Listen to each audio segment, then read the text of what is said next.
देखिए, दो तरह की प्रॉपर्टीज होती हैं जो आप परचेज कर सकते हैं। एक वो प्रॉपर्टी जिसको आप लमसम अमाउंट देके आज परचेज करें और कल उसकी पोजीशन ले लें और रहना शुरू कर दें। दूसरी वो प्रॉपर्टी होती है कि जो कि आपको इंस्टॉलमेंट पे मिलती है, जैसे फ्लैट या प्लॉट कोई भी आप ले लेते हो तो वो आपको इंस्टॉलमेंट पे मिलता है। 4 से 5 साल की इंस्टॉलमेंट होती हैं, 3 साल की भी इंस्टॉलमेंट होती हैं। तो जब आप वो पे करते हैं तो उसकी पोजीशन फिर आपको हैंड ओवर कर दी जाती है। अब दो किस्म के इन्वेस्टर्स होते हैं।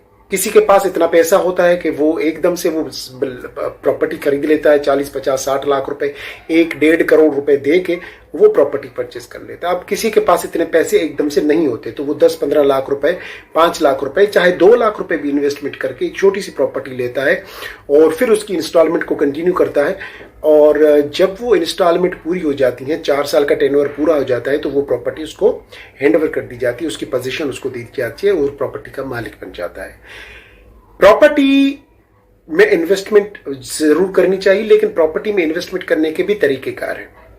अगर आप उस तरीके से इन्वेस्टमेंट नहीं करेंगे, आप एक नॉर्मल एजेंट के कहने पे आके इन्वेस्टमेंट करेंगे। देखिए, एजेंट का काम यह है कि वो आपको प्रॉपर्टी बेचेगा और फिर रफू चक्कर वो इस तरीके से वो गायब हो जाएगा जैसे गधे के सर से सींग गायब होते हैं।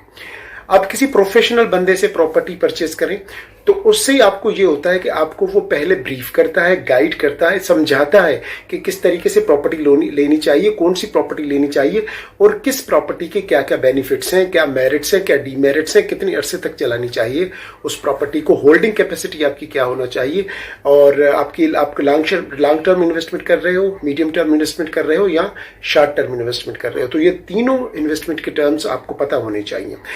हम अब आते हैं इस बात के ऊपर कि आपको ज़मीन का टुकड़ा ज़रूर लेना चाहिए। और स्पेशली मैं कराची के लिए, जो कराची के रहवासी हैं, जो कराची के शहरी हैं, उनसे ज़रूर ये रिक्वेस्ट करूंगा कि कराची जैसे शहर में, इतने मेट्रोपॉलिटन सिटी, बहुत बड़े, दुनिया के एक बहुत बड़े शहर में अगर आपको अपनी ज़मीन का टुकड़ा नहीं है तो आप यकीन जाने आप बहुत परेशान होंगे, क्योंकि आने वाले वक्त में प्रॉपर्टी और महंगी होने वाली है।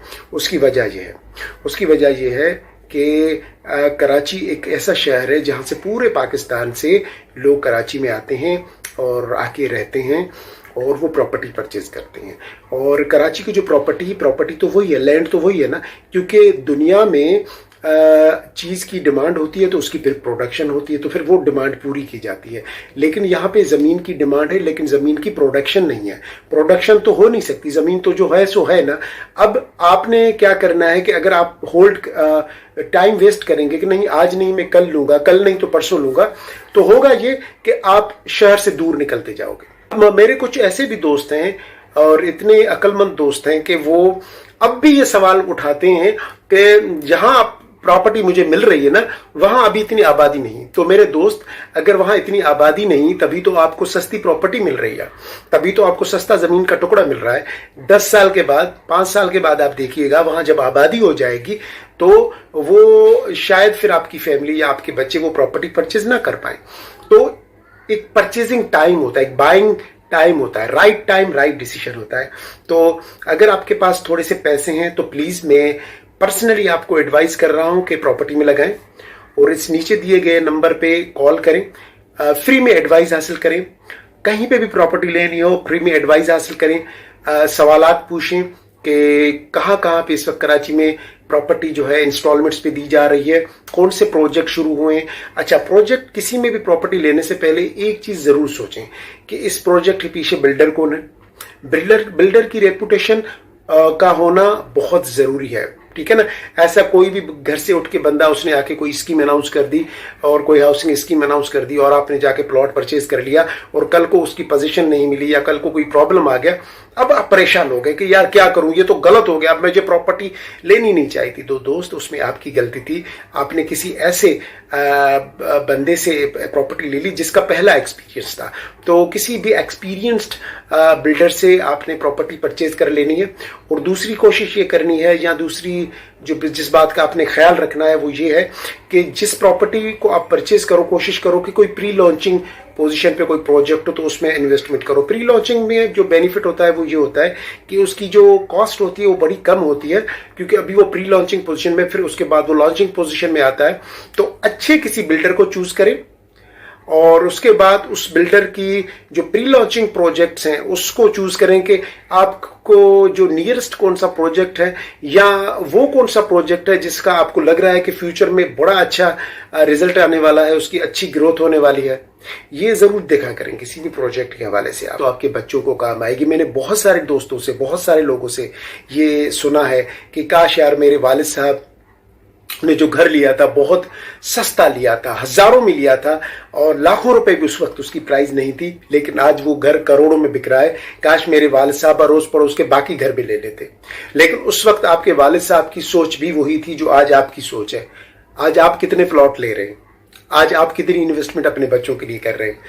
सोच रहा हूं, सोचूंगा, ये मेरे घर के करीब होना चाहिए, ये बहुत क्लोज होना चाहिए, यहां डेवलपमेंट नहीं, यहां पे तो अभी घर नहीं बने हुए। तो प्लीज यार ये सारी चीजें अगर आप सोचेंगे तो फिर आप कभी भी कोई जमीन नहीं ले पाएंगे, कभी भी कोई प्रॉपर्टी नहीं ले पाएंगे। चीजों को मत सोचो, छोटी सी इन्वेस्टमेंट कर दो।